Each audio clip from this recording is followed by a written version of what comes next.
आई लगी रोल के बेटी के गाना एगो सुनाओ तनी। उतरत चैतवाए बाबा चढ़त बैसाख, उतरत चैतवाए बाबा चढ़त बैसाख, देश पैसी खोजी है बाबा पढ़ल दामाद, देश पैसी खोजी है बाबा पढ़ल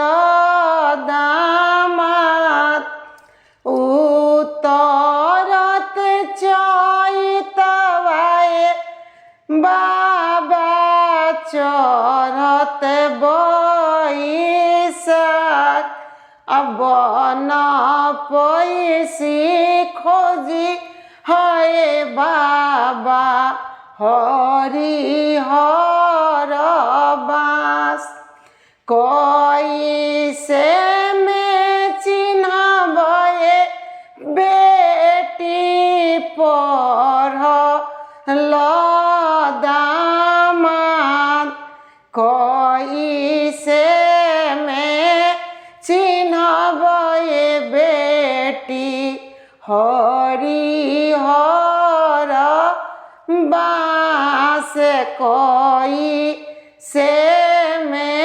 चिन्हबे बेटी हरिहर बाँस, पढ़ई त होखी हे बाबा पढ़ त दामाद,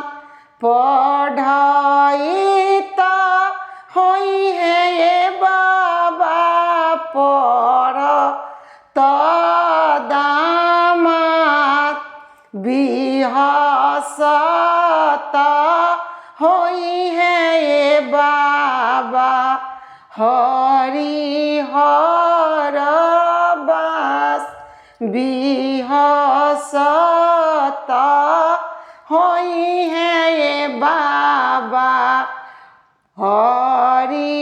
हरिहर बाँस, चारो दियारा बरी है बाबा चारू ओही कौन, एक दियारा बरी है बाबा बेदिया के बीच, चार बसवा गड़ी है बाबा चारू चारू कोन, एक बसवा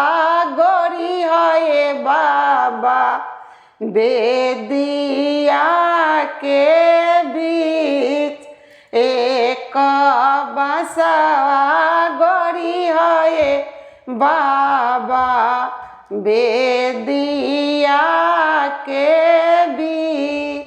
अगर गाना हमारा अच्छा लागल होगा तो लाइक कर ली, कमेंट कर लेंगे या शेयर कर ली और ज़्यादा से ज़्यादा सब्सक्राइब करी। आज अपन ध्यान हम लोग को बनौले रही लोग।